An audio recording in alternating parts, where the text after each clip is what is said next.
Parte muito importante dessa questão do aprendizado a respeito do dilúvio é estudarmos o relato bíblico sobre o dilúvio. Eu mencionei que muitas vezes nós apenas lemos rapidamente e não prestamos atenção nos seus detalhes. Então eu gostaria de tratar um pouco do relato especificamente nessa palestra. Vamos ver a questão do relato bíblico, o que ele nos oferece, os seus detalhes.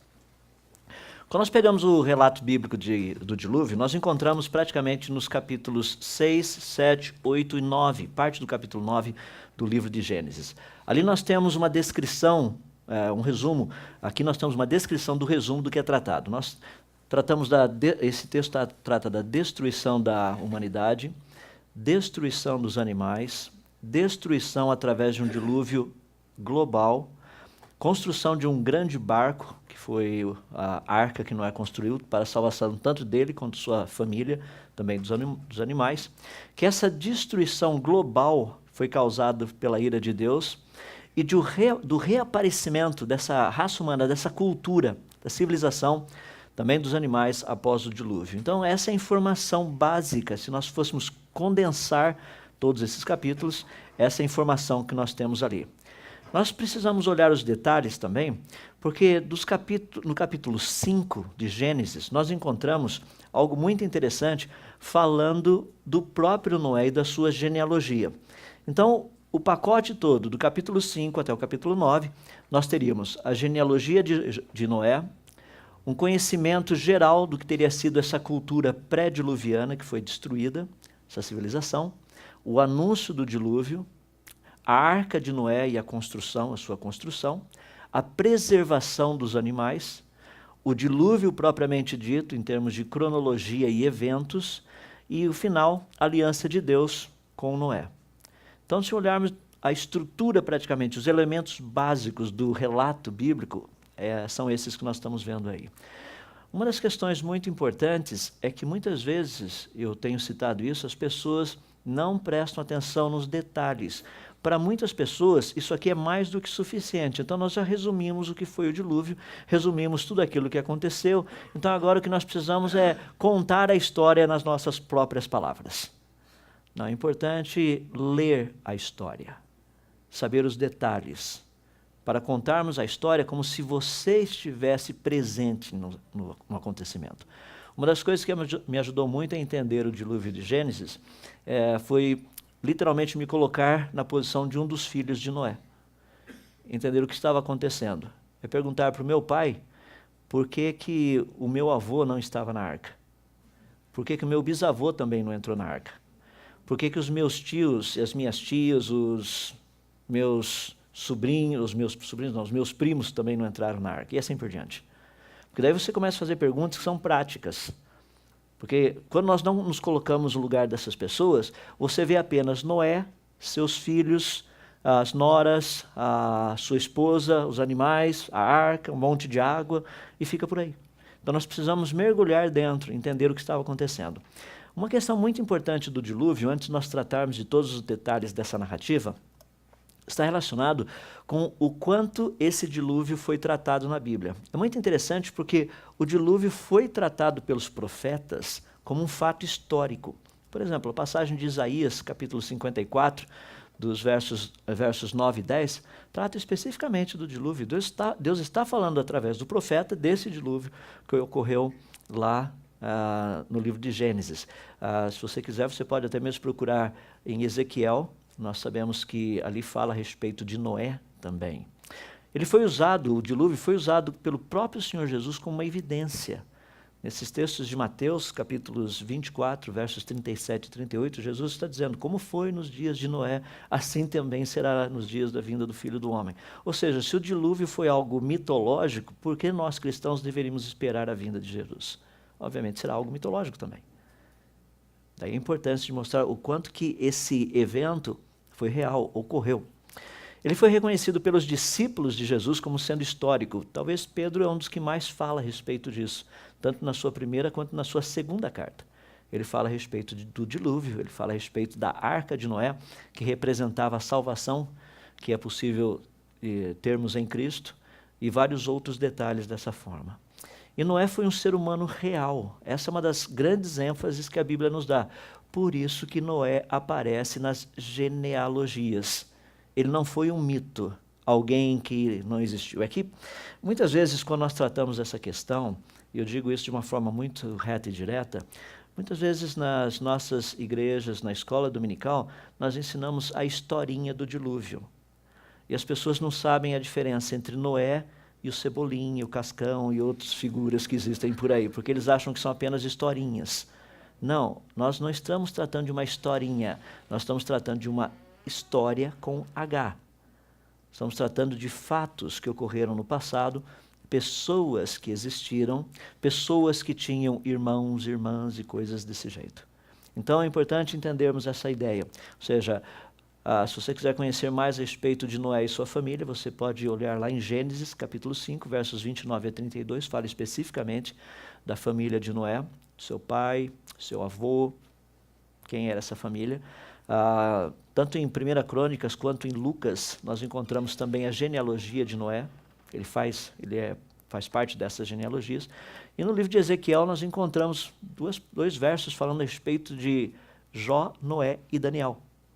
Um texto muito interessante lá em Ezequiel capítulo 14, verso 14, também verso 20. Em Hebreus capítulo 11, Noé faz parte dos heróis da fé. Então a Bíblia trata literalmente do dilúvio, trata desse personagem, Noé, como sendo alguém histórico. Eu acho muito interessante porque a nossa cultura ocidental, ela é uma cultura nova, é uma cultura recente. Eu tive uma oportunidade, alguns anos atrás, de estar conversando com uma pessoa vinda do Oriente Médio, e nós estamos conversando a respeito de certas questões históricas, e ele, assim, de uma forma muito carinhosa, sorriu e disse o seguinte: é muito interessante ouvir a história contada do ponto de vista daqueles que têm só 500 anos. Nós estamos por aqui com uma história quase 4.000 anos. E é interessante que agora os eruditos sabem melhor do que nós, que fomos passando a história de uma geração para outra, contando. Mas a interpretação passou a ser mais importante do que a narrativa de uma geração para outra, do que a descrição. E é muito interessante isso, porque realmente esse é um dos problemas que nós enfrentamos. Nós não temos uma história, nós temos uma interpretação de achados arqueológicos. No fundo, isso é o que nós temos. E daí nós procuramos reconstruir toda a base nossa de conhecimento. Quando nós pensamos a respeito da humanidade pré-diluviana, a Bíblia nos dá alguns detalhes muito interessantes. Ela fala que eram homens de uma grande longevidade. Nós vamos estudar um pouco isso amanhã quando tratarmos da cronologia. Eram homens também gigantes, os Nefilins. Eram homens valentes e de renome. Eram homens depravados. Eram homens violentos e corruptos. Eram homens inteligentes. Eram homens vegetarianos. Era a base da sua alimentação. Então, quando nós falamos um pouco disso, as pessoas olham e falam assim: não, isso daí não faz muito sentido. Por exemplo, como nós sabemos que eram homens inteligentes? Para e pensa. Adão, por exemplo, deu nome aos seres vivos, aos animais, num dia. Tem que ter uma grande inteligência para fazer isso. Quando você pega lá no capítulo 4, você vê os descendentes de Adão por Caim, nós encontramos Jubal, Jabal e Tubal-Caim. Tubal-Caim foi pai de todos aqueles que fazem instrumentos cortantes de ferro e bronze. Nós vamos estudar um pouco a respeito disso e ver que Tubal-Caim viveu 2 gerações antes de Noé. Ou seja, nós temos ali um pequeno relato de mineração, siderurgia e metalurgia. Então, são muitas coisas, detalhes, que é só uma questão de pensarmos um pouquinho mais e você ter uma noção do que era essa cultura pré-diluviana. Desde aquela época já tem um dos irmãos de Tubal-Caim, inventou flautas, etc. e coisa e tal, instrumentos musicais, ou seja, já havia entretenimento também naquela época. Você pega um pessoal que cuidava de gados e tudo mais, daí é parte de agronomia, toda uma infraestrutura. Nós temos um pouco de dificuldade de entender essas coisas, porque nós fomos tão influenciados pelo pensamento evolucionista que nós achamos que tudo que veio no passado eram pessoas ignorantes, ou seja, homens das cavernas. E que agora, finalmente, nós chegamos no ápice. É por isso que eu gosto de até mesmo brincar. As pessoas me perguntam: existe vida inteligente fora do planeta Terra? Atualmente nós estamos questionando se ainda existe vida inteligente no planeta Terra, porque esse é um problema sério. Do jeito que a coisa está indo, parece que menos e menos vida inteligente tem por aqui. Então nós temos um grupo muito grande aí de informação dessa humanidade pré-diluviana. Deixa-me colocar dentro de um contexto que é muito importante nós entendermos o que está sendo dito ali. Quando nós falamos de homens de grande longevidade, pare e pensa, nós vivemos numa época em que, em alguns países, a longevidade do ser humano já ultrapassa 80 anos, a média. Se você voltar a poucos séculos atrás, essa média era de aproximadamente 45 anos. Ou seja, atualmente nós estamos vivendo o dobro daquilo que foi há poucos séculos atrás. Imagina se nós pudéssemos falar com uma daquelas pessoas de alguns séculos atrás e falar assim, meu avô morreu com 87 anos, a pessoa ia achar que seria a coisa mais absurda do mundo. Onde já se viu 87 anos? Pessoas conseguem viver tanto assim? Porque é o referencial. Então é importante entender, homens de longevidade. Questão de gigantes, muitas pessoas têm uma ideia errada de gigantes. As pessoas acham que eram pessoas assim de 15 metros de altura, 20 metros de altura. Os gigantes que a Bíblia fala eram pessoas de aproximadamente 3 metros. 2,90 metros, por exemplo, era a altura do gigante Golias. Uma pessoa que tinha quase a altura de Golias, que viveu na década de 40 do século passado, Robert Wadlow, ele tinha 2,75 metros, ele era 15 centímetros menor que Golias. Então nós precisamos entender que tipo de gigantes eram esses, ou seja, eram pessoas muito mais altas? Sim.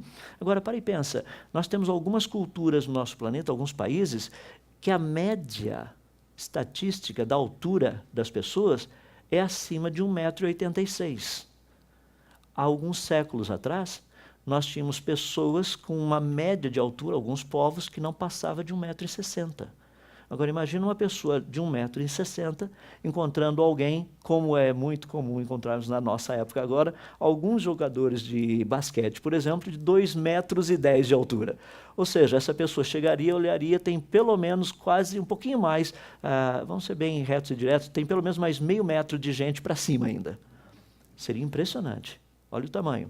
Você pega, por exemplo, a mão de um jogador de futebol e compara com a mão de uma pessoa normal, rapaz, a mão deles é quase o dobro da mão normal de um ser humano. Então nós estamos tratando de coisas que no passado são descritas, que não são muito diferentes da realidade que nós vivemos agora, comparado com a realidade de poucos séculos atrás. Então não existe uma diferença muito grande. Nós, quando vemos que eram homens valentes, homens de renome, isso é muito comum. Quando falamos de homens depravados, basta estudar a história humana desses últimos 6.000 anos, você vai perceber que não mudou nada desde antes do dilúvio, continua igual depois do dilúvio. Homens violentos e corruptos, assista o Jornal Nacional. Homens inteligentes, o tipo de alimentação, essas coisas todas, é impressionante. Então, existe um valor muito grande de entendermos alguns detalhes que nos são passados do relato bíblico. São pequenas coisas. Eu coloquei um resumo delas aqui. Todas elas você consegue extrair diretamente do texto. É só pensar um pouquinho a respeito. Por exemplo, como nós sabemos que eles eram vegetarianos? Primeiro que Deus disse para Adão. Na criação de Adão, ele disse que toda planta cujo fruto possui sementes, daí seria para alimento, para ele e sua esposa. Mas a todos os outros, ou seja, os animais, etc., coisa e tal, todas as plantas seriam para alimento deles.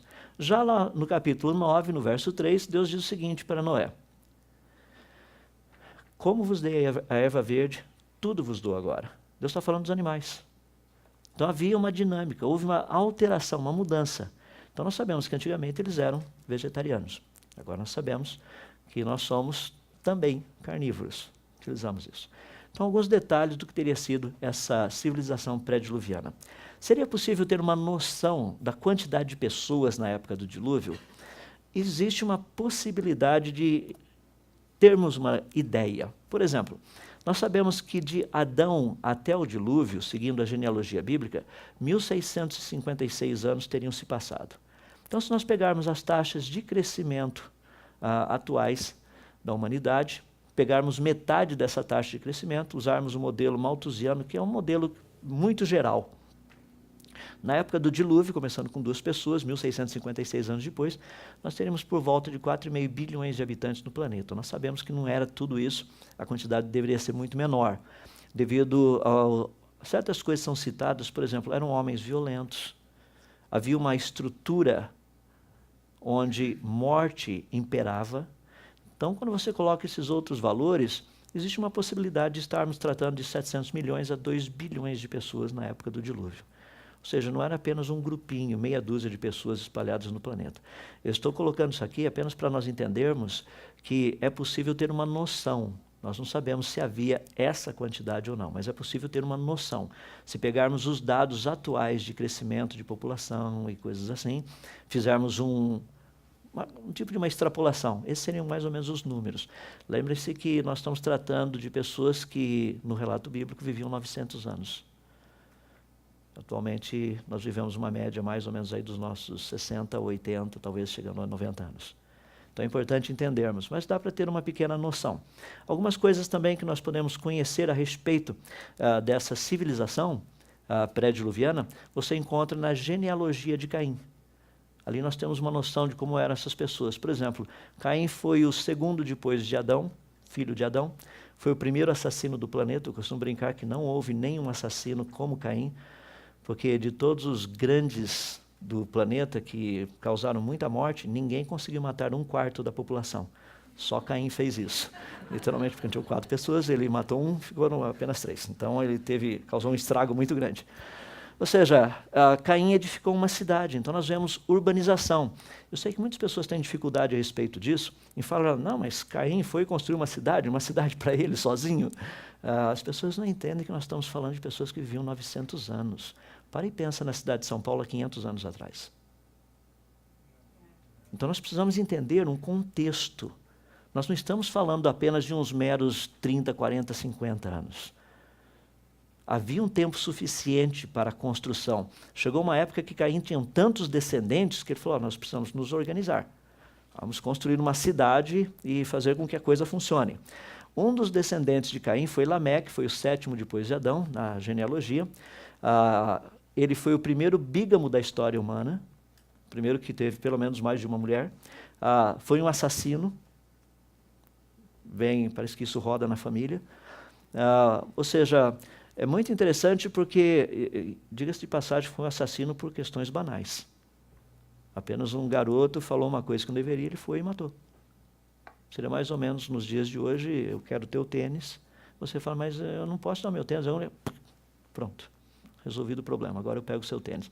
Ou seja, a vida vale um tênis. É mais ou menos o que aconteceu ali no caso de Lameque. Lameque teve 3 filhos, Jubal, Jabal e Tubal-Caim. Jabal era criador de gado e morador em tendas, ali nós temos a questão da agropecuária. Jubal era músico, produzia harpas e produzia flautas. Eu gosto de colocar isso de uma forma muito específica. Se eu lhe der uma flauta, ou seja, a parte metálica, e pedir para você fazer os furos para que as notas saiam certas, você saberia onde fazer os furos? Se eu lhe desse uma harpa, você saberia afiná-la? Só para você ter uma ideia do que o texto está falando. Então eram pessoas que sabiam fazer essas coisas. Quando nós tratamos de metalurgia, Tubal-Caim, artífice de todo instrumento cortante de ferro e bronze, nós vamos falar um pouquinho mais em alguns minutos, há uma necessidade de conhecimento. Eu olho para uma coisa ali na terra, o que é isso? O que eu faço com isso? Como transformar minério de ferro em, por exemplo, uma faca? Qual o mecanismo para fazer isso? Então nós estamos vendo um pouquinho o que seria esse pessoal antes do dilúvio.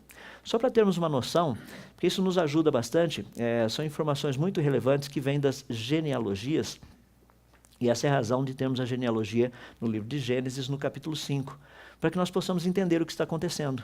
Por exemplo, no capítulo 5, se você fizer uma avaliação, ali a genealogia de Adão, falando dos seus descendentes através de Sete, que foi o 3º filho de Adão e Eva. Nós temos no capítulo 4 os descendentes de Adão através de Caim. Nós temos ali Caim e Abel, os 2 filhos. Caim assassinou Abel, ficou apenas Caim. Então no capítulo 4 trata da genealogia de Caim. No capítulo 5 nós temos a genealogia de Sete. Então quando você faz um estudo comparativo entre as 2 genealogias, você vai perceber que os descendentes de Caim, o 7º, que foi Tubal-Caim, esse foi artífice de todo instrumento cortante de ferro e bronze, ele deve ter vivido na mesma época de Matusalém, que foi um dos descendentes de Adão, através de Sete, e que foi o avô de Noé. Então nós estamos tratando de 2 gerações anteriores a Noé, já havia esse pessoal que fazia instrumento cortante de ferro e bronze, coisas desse jeito. Pegando os detalhes, e essa é a parte importante, Tubal-Caim, ele foi artífice desses instrumentos. O fascinante é, como que você extrai minério de ferro, seja a hematita, o F2O3, através desses processos de óxido e redução por carbono? Rapaz, é um negócio complicado, tem que ter uma temperatura de fusão meio alta, 1535 graus, não é qualquer fogueirinha que faz isso. Como desenvolver essa tecnologia para termos essas coisas? Quando trata de instrumentos cortantes de bronze, daí a coisa fica um pouco mais complicada, porque o bronze é uma liga de cobre e zinco, e a proporção tem que ser muito precisa, porque senão você não cria uma ferramenta de corte. Ela perde o corte com grande rapidez se as proporções não estiverem precisas. Como saber quais são as proporções? Primeiro, você sabe qual a diferença entre o cobre e o zinco? Se eu lhe der os dois, você sabe o que é o quê? Você saberia como colocar nas proporções e como fazer a mistura de tal maneira que ocorra? Eu posso te garantir que não dá para colocar no liquidificador e bater. Tem que ter uma técnica para que isso seja feito. Então nós estamos vendo coisas muito interessantes a respeito dessas pessoas pré-diluvianas. Isso fala um pouco da cultura que havia naquela época, do conhecimento. Muitas pessoas, quando eu trato desse aspecto específico de Tubal-Caim, eles apenas estão pensando assim, ótimo, ele fez instrumentos cortantes de ferro e bronze, excelente. O que isso significa? Por exemplo, vocês estão vendo um pedacinho ali, é de minério de ferro. Se você estivesse lá no interior de Minas Gerais e você encontrasse um pedaço de minério de ferro no solo, você saberia o que é isso? Tem gente que não tem a menor noção do que é. Ele olha, vê, uma pedra. Tudo que ele viu foi uma pedra. Tá. Daí como é que você transforma esse negócio naquele outro negócio? Ou seja, de minério de ferro numa faca. São processos de oxirredução por meio de carbono, é muito interessante, só mostrei um pedaço. Tem muito mais por trás. Como que você faz isso? Essas questões são fundamentais para nós entendermos um pouco do que era essa cultura pré-diluviana. Nós não estamos falando de homens das cavernas. Nós estamos falando de tecnologia. Gente que sabia fazer coisa, gente que tinha conhecimento. Já havia uma quantidade muito grande de conhecimento nessa época. Deixa-me dar um exemplo fácil, talvez possa ajudá-lo a compreender um pouquinho melhor. Imagina que nós pudéssemos viver, na atualidade, uns 900 anos. Muitas pessoas falam, rapaz, viver 900 anos para fazer o quê? Então deixa-me dar algumas ideias. Um curso universitário, em média, demora 5 anos para você concluí-lo. Nós temos no planeta cerca de aproximadamente 120 cursos universitários diferenciados. Tem alguns que são apenas parecidos ou variações, mas 120 são todos diferenciados. Vamos supor que você gastasse uma boa parte da sua vida para fazer todos os cursos universitários. Isso significa que você iria investir cerca de 600 anos da sua vida estudando. Já imaginou que você ainda teria mais 300 anos para poder aplicar tudo aquilo que você aprendeu? Para e pensa, nós gastamos 5 anos fazendo um curso universitário e trabalhamos 35 e achamos que fizemos um progresso fabuloso. Imagina você poder estudar por 600 anos e ainda ter mais 300 anos para colocar em prática tudo aquilo que você conheceu. Eu creio que dá para você começar a ter uma noção, uma pequena noção do que foi essa civilização pré-diluviana. É que nós não pensamos desse jeito. Nós apenas olhamos para todo esse povo e falamos, aquele pessoal que viveu antes do dilúvio. E na nossa mente fica flutuando algumas figuras mais ou menos assim, meio interessantes de homens das cavernas. Não é essa a descrição que a Bíblia nos dá. Por isso que nós, quando tratamos essas questões, esses elementos desse relato bíblico, esses pequenos detalhes, à medida que você vai prestando atenção, você vai entendendo, vai ficando mais claro qual era o contexto onde Noé vivia. Por que ele foi um homem realmente de fé? Por que a Bíblia fala de uma forma tão bonita e eloquente a respeito desse grande homem, que vivendo numa sociedade perversa, conseguiu inclusive influenciar os seus filhos a ajudá-lo a construir a arca. Isso para mim é impressionante. Como que um pai, dentro daquela sociedade, conseguiu fazer com que sua família fosse a seu favor e não contra ele. Imagina Noé avisando sua esposa, seus filhos, a respeito da proposta de construir uma arca. Nós vamos trabalhar a respeito disso nas palestras que vêm aí. Então, a questão dos elementos do relato bíblico, a importância dos detalhes, e precisamos olhar um pouquinho essa relevância desses detalhes que nos são passados. Um deles que eu já mencionei agora de pouco, está justamente nessa questão da geologia do planeta. Ou seja, quando nós paramos e pensamos em aspectos geográficos e geológicos, como era o planeta Terra antes do dilúvio? Então nós precisamos ter uma noção. Por exemplo, era um único continente. Só tinha um continente. Olha que coisa fascinante. Quando nós estudarmos a respeito dos animais na arca, deixe-me fazer uma pergunta que eu não vou responder agora, mas estou dando toda a dica aqui para você pensar. Pessoas me perguntam como Noé conseguiu pegar animais aqui das Américas para colocar na arca. Por exemplo, capivara, anta, ema, as onças e coisas desse jeito. Porque existe um grande oceano entre... Sim, o oceano existe agora. Então nós precisamos conhecer um pouquinho da geografia pré-diluviana. Isso nos ajuda a entendermos a dinâmica do que aconteceu. Não somente isso, a parte da geologia, um outro aspecto muito interessante que nós temos também na geologia, diz assim, que no dia em que Noé completou 600 anos, 1 mês e 17 dias, nesse mesmo dia, olha o detalhe, todas as fontes das grandes profundezas jorraram e as comportas do céu se abriram. Que fontes são essas? Por que a Bíblia nos dá o detalhe? Porque a Bíblia simplesmente não diz, olha, quando Noé completou 600 anos, 1 mês e 17 dias, pô, ele não precisaria nem ter dado tudo isso, né? Porque está nos dando, inclusive, o mês e o dia. Se isso nos foi dado, é porque é relevante e é importante. Vai ser usado nos cálculos depois. Deus não daria simplesmente essas coisas, simplesmente se não tivesse um propósito. Ou seja, existe algo por trás. Seria possível estudarmos e conhecermos um pouco a respeito dessas fontes do grande abismo? Claro que sim. Da onde veio essa água? Porque é a água que fala do dilúvio. Contrário àquilo que muitos ensinam. Choveu. Choveu e inundou o planeta. Isso é impossível. É por isso que a Bíblia nos diz que primeiro veio a água de baixo. Depois veio a chuva. Então nós precisamos estudar essas duas fontes para saber exatamente que águas são essas, de onde elas vieram e os detalhes. Quando nós pensamos, por exemplo, na área da paleontologia, a Bíblia nos diz o seguinte, que todos os seres vivos foram exterminados da face da terra. Isso aparece lá em Gênesis capítulo 7, verso 23. Diz assim, tanto os homens como os animais grandes, os animais pequenos que se movem rente ao chão, e as aves do céu foram exterminados da terra. Você percebeu que ele não falou dos peixes? São detalhes. Mas nós não lemos os detalhes. Todos os animais.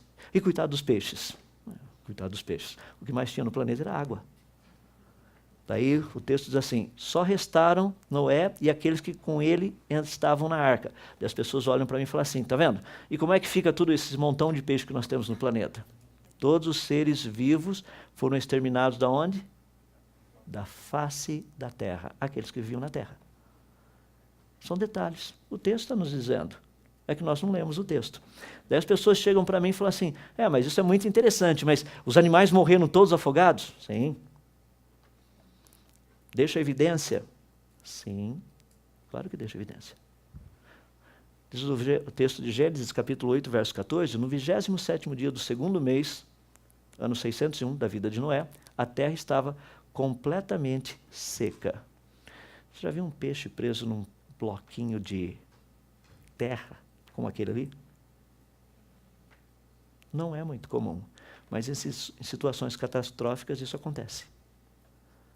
Esse daí iria apodrecer porque ele não está totalmente preso dentro da lama que secou-se. Se ele estivesse, e houvesse um processo rápido, esse peixinho, em vez de se decompor como o que irá acontecer nesse caso, ele se tornaria um fóssil. Foi uma situação catastrófica, envolvendo muita água e muita lama. Então nós temos um contexto muito interessante para a gente parar e pensar a respeito disso. Por quê?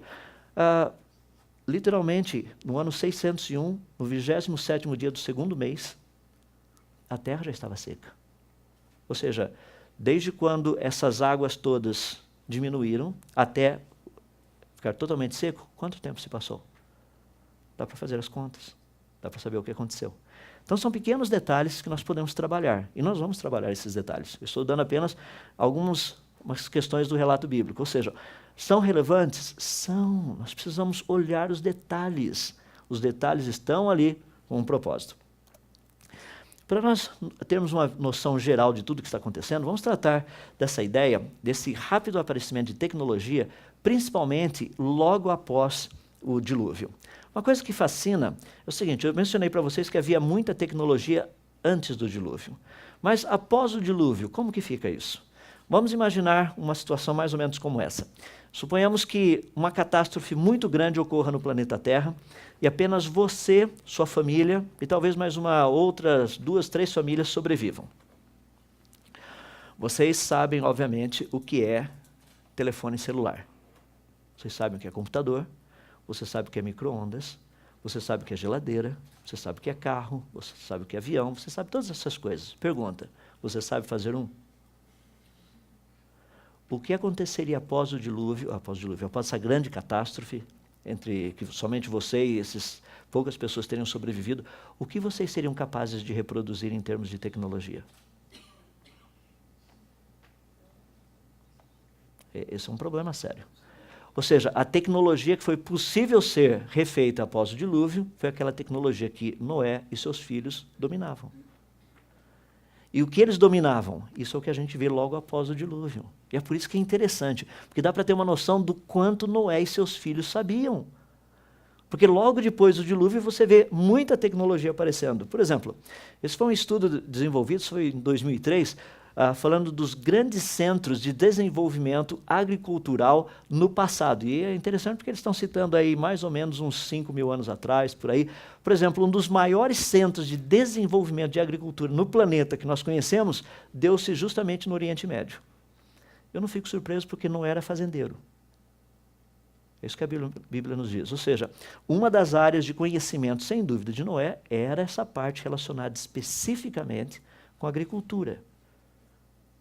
Seria surpresa nós fazermos um estudo e descobrirmos que ali no Oriente Médio foi literalmente uma região onde onde a agricultura foi algo muito forte no passado? Claro que não. Se nós pararmos e pensarmos um pouquinho a respeito, por exemplo, do uso do ferro. Lembra que a Bíblia nos diz que Tubal-Caim era artífice de todo instrumento cortante de ferro e bronze. Essa era uma tecnologia que, sem dúvida, Noé e seus filhos dominavam também. Foi utilizado na arca. Eles precisavam cortar a madeira para fazer a arca. Eles precisavam fazer certas coisas que exigiam instrumentos. Quando nós olhamos, por exemplo, o uso do ferro, eu acho muito interessante aquilo que nós temos percebido. Por exemplo, na Europa, tem sido sugerido que o ferro foi introduzido mais ou menos 800 anos antes de Cristo. Esse número já mudou. Nós já encontramos algumas coisas na arqueologia que mostram que já havia a utilização do ferro na Europa muito antes disso. Na Grécia, Creta, Chipre e uma parte da África, ele teria sido introduzido há 1.200 anos atrás. Isso também já mudou, porque nós já descobrimos dentro da arqueologia, algumas coisas muito mais antigas. Na Mesopotâmia, Anatólia, Egito, aquela região central ali, o ferro teria sido introduzido há mais ou menos 1.500 anos antes de Cristo. E lá na Índia, cerca de 1.800 anos antes de Cristo. Eu fico assim muito fascinado a respeito disso, porque quando nós encontramos no registro histórico, nós vemos que a coisa é muito, muito, muito mais antiga do que isso. Por exemplo, na Índia existe um pilar de ferro, ferro fundido, lá em Delhi. Ele tem aproximadamente 7 metros e 21 centímetros de altura. Ele está no solo quase 1 metro, aproximadamente o diâmetro dele é quase um pouquinho mais de 41 centímetros. O peso dele é um pouquinho mais de 6,5 toneladas. Algo que é fascinante, ele é 98% de ferro forjado. Nós sabemos o tipo de proteção que está ao redor dele. Por que eu estou dando esses dados? É porque esse pilar tem 1.600 anos e ainda não enferrujou. Nós sabemos o que tem na composição que forma essa lâmina de proteção ao redor dele. Nós sabemos quimicamente o que está ali, nós só não sabemos fazer igual. Fascinante. Quando nós olhamos, por exemplo, na área de tecnologia, pare e pense no passado. Talvez um dos projetos mais antigos conhecidos foi a Torre de Babel. E a Torre de Babel deu origem a muitos dos famosos zigurates que foram construídos na região da Babilônia. Ou seja, eram estruturas praticamente piramidais. Por que nós encontramos pirâmides em todos os lugares do planeta? Nós temos, por exemplo, na Grécia, nós temos no Iraque, temos no Irã, na China, nós temos no Camboja, temos na ilha de Java, temos na Índia, temos no Sudão, no Egito e até no México. O mesmo tipo de estrutura. Onde será que vem essa ideia desse tipo de construção? Noé e seus filhos conheciam esse tipo de construção pré-dilúvio. Devia ter isso. Quando nós olhamos uma região muito interessante, que é a região do rio Indo, fica entre o Paquistão e a Índia, existem alguns sítios arqueológicos ali fascinantes. Por exemplo, 4 cidades, talvez uma das mais conhecidas seja Mohenjo-Daro, tem alguns detalhes fascinantes a respeito dessas cidades. Por exemplo, urbanização, ou seja, uma urbanização planejada. O crescimento não era assim, vai subindo morro, descendo morro, nada disso. Era planejado. Você percebe na matriz da cidade como que as ruas eram colocadas, onde as casas eram construídas. Nós temos tamanho padronizado de tijolos. Era como você ir lá na Dicico e comprar o seu pacotinho de tijolos, todos eles do mesmo tamanho, certinho, para fazer o que precisa. Eles usavam cozinhas, era muito normal cozinha, com água e saneamento. Diga-se de passagem, saneamento embaixo do solo. Não tinha esgoto ao ar livre. E nós estamos só alguns anos atrasados aí. Banheiro com esgoto subterrâneo, banheiros com vasos sanitários. Eu estou falando de uma cidade de 4.500 anos. Nós temos água, rede de água pública, sistemas com filtro de carvão ativado. Em alguns das áreas dessas partes estudadas, tem coisas fascinantes aí. Piscina pública coberta. E a lista vai. Esse pessoal usava sistemas de roldanas com polias para levantar peso. Daí nós sabemos que já usavam roldanas de metal, nós temos exemplos lá, nós estamos falando de 4.500 anos atrás. E as pessoas olham aí e ficam fascinadas quando a gente vê uma pessoa tentando levantar um negócio pesadão e tem um jogo de roldanas ali do lado, ele não sabe o que fazer com aquilo. Tem pessoas que não sabem nem calcular a força necessária e quantos seriam necessários para puxar na corda aqui, para levantar 500 quilos. Quantas roldanas seriam necessárias, aquelas rodinhas ali assim, que você tem que fazer. Fascinante, tudo isso lá atrás. Então nós percebemos uma quantidade muito grande de tecnologia aparecendo rapidamente depois do dilúvio. Por quê? Porque essa tecnologia era conhecida antes do dilúvio, Noé e seus filhos conheciam, eles passaram essa tecnologia de um lado para outro, pré-dilúvio, pós-dilúvio. Para irmos na reta final, eu queria só falar rapidamente de alguns elementos científicos que são relevantes relacionados com o dilúvio. Nós temos, de uma forma bem específica, a geologia e a paleontologia. Então, quando nós estudamos o planeta Terra, essa é a estrutura que nós temos do planeta atualmente. Mencionei rapidamente que o planeta Terra, no passado, ele teve um único continente. Alfred Wegener falou a respeito disso. Nós temos trabalhado muito a respeito dessa questão, ou seja, a movimentação das placas tectônicas. Eu gostaria de dar um exemplo rápido para você entender alguns pequenos probleminhas envolvidos nisso daí. Nós temos, por exemplo, a América do Sul e a África. A América do Sul e a África são separados pelo Oceano Atlântico. Nós sabemos que essas duas massas gigantescas de terra estão se afastando a 2 centímetros por ano. Quando você para e pensa um pouquinho a respeito disso, 2 centímetros por ano, a distância entre eles, a distância média de aproximadamente 3.000 quilômetros, vocês estão se afastando a 2 centímetros por ano, transformamos isso em quilômetros, você faz o cálculo, seriam necessários 150 milhões de anos para que isso ocorresse. Daí você para e pensa, não, peraí, o dilúvio ocorreu há mais ou menos uns 5.000 anos atrás. Isso não faz sentido. Agora vamos parar e pensar um pouquinho a respeito disso. Nós temos estudado muito como funciona a Terra para o lado de dentro. Quando tem um terremoto em algum lugar, as ondas sísmicas, ao viajarem dentro do planeta Terra, nos dão um tipo de um ultrassom do que é o planeta do lado de dentro. Então isso nos ajuda a entender, a conhecer um pouquinho. Algumas teorias têm sido propostas a respeito dessa deriva continental, como é que essa coisa funciona. Ou seja, o que estaria empurrando um continente para um lado, o que estaria empurrando o continente para o outro, é o que é conhecido como movimentação das placas tectônicas ou das tectônicas de placas. Então nós teríamos ali um negócio muito interessante, seriam 3.000 quilômetros, uma placa de um lado, outra placa do outro, ou seja, esses dois continentes afastados. Essa distância praticamente seria de 1.500 quilômetros do centro aqui da costa brasileira, por exemplo, até aquela marca que vocês estão vendo no centro, é onde se localiza a dorsal mesoceânica. Nós vamos trabalhar um pouquinho disso depois. A pergunta que nós fazemos é uma pergunta bem simples, e aí vai precisar um pouquinho de matemática, fazer umas continhas, porque essas são explicações, são dados. Não, mas demorou 150 milhões de anos para esses dois se afastarem. Então vamos parar e pensar um pouquinho. Como que a coisa está se dando? Nós temos a parte de cima, que é granito, a parte de baixo é basalto. Imagina que eu coloque um bloco de granito em cima do bloco de basalto e tente fazer com que os dois se movimentem. Então eu vou empurrar apenas o granito, que é a parte de cima. Tá? Vou pegar esse granito e vou empurrar. Qual o tamanho do bloco e qual seria o comprimento máximo dele? Ou seja, para que eu fizesse uma força e esse bloco conseguisse vencer essa força de atrito sem ele começar a esfarelar. Só para você ter uma ideia, do que eu estou falando? Porque tem teorias falando que esses dois continentes demoraram 150 milhões de anos para se afastar. Eles nos dão um mecanismo que nós vamos fazer os cálculos para ver se isso funciona ou não. Então nós temos, por exemplo, imagina os coeficientes relacionados com aquilo. Tem um bloquinho de cima, nós sabemos do comprimento, da largura e da altura dele, que é o do granito. Sabemos a força, que é uma força necessária para fazer com que ele se desloque, mas ao mesmo tempo tem uma força contrária tentando impedir desse bloquinho deslocar, que é o que nós chamamos de força de atrito. Então nós pegamos as duas forças, como vocês estão vendo ali, a força de resistência ao movimento e a força máxima de compressão. Você tem o coeficiente de compressão do granito, você tem a densidade do granito. O nosso problema, que é o probleminha sério, que eu gostaria de resolver de uma forma simples, é o seguinte: qual o comprimento máximo dessa rocha, fazendo uma força gigantesca nela para que a coisa movimentasse? Ou seja, para a força movimentar, qual seria o comprimento máximo permitido antes que a rocha começasse a esfarelar? É possível calcular isso? Sim, nós conhecemos todos os fatores. A única coisa que você precisa agora é juntar as equações. Você sabe que essa força máxima, ou seja, essa força de compressão, tentando empurrar o negócio, tem que ser maior do que a força de resistência para fazer a coisa andar, porque senão a coisa não anda. Okay?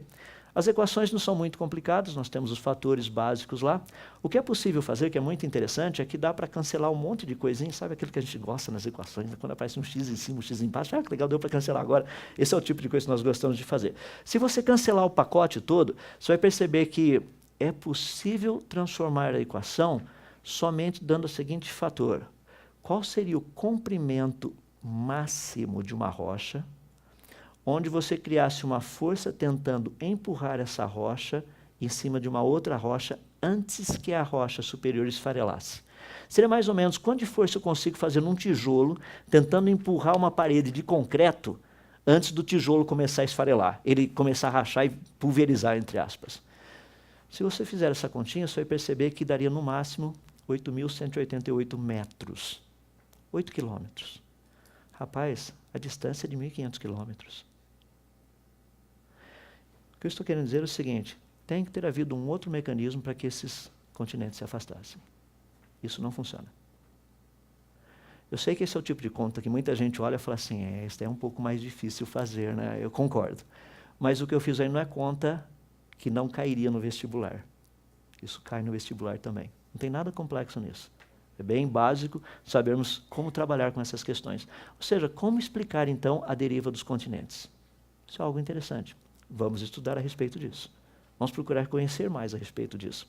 Na área da paleontologia, temos algumas questões muito interessantes. Por exemplo, formação dos fósseis.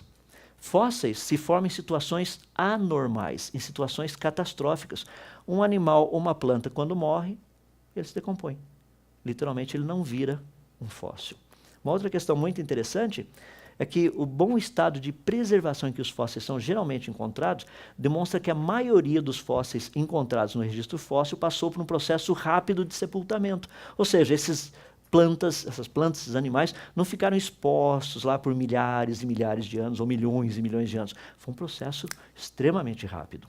Um outro também que é muito interessante é que a maioria dos fósseis são encontrados naquilo que nós chamamos de rochas sedimentares. Uma rocha sedimentar é formada por sedimentos que foram transportados por água. Isso é muito interessante. Por que nós temos uma quantidade absurda de rochas sedimentares no nosso planeta? Essa é uma pergunta que muitas vezes as pessoas não fazem. Quando nós pensamos também nos fósseis encontrados, essas rochas sedimentares espalhadas por todo o planeta, não apenas num local, por muitas regiões. Então nós temos rochas sedimentares com fósseis em todos os lugares. Quando nós olhamos dentro da área da paleontologia de uma forma específica, em termos de datação, nós temos, por exemplo, os dinossauros tendo sido colocados aí como tendo vividos há 65 milhões de anos atrás. Você olha a estrutura que nos é passado, por exemplo, eles viveram na chamada Era Mesozoica, ali você tem período Triássico, Jurássico e Cretáceo, essas idades todas de milhões e milhões de anos, mas nós encontramos algumas coisas muito interessantes no registro fóssil. Por exemplo, crânios de lobos fossilizados, datados com 120 milhões de anos, ou seja, lobos e dinossauros foram contemporâneos, só que o crânio fossilizado é exatamente igual ao crânio dos lobos atuais. Isso é interessante.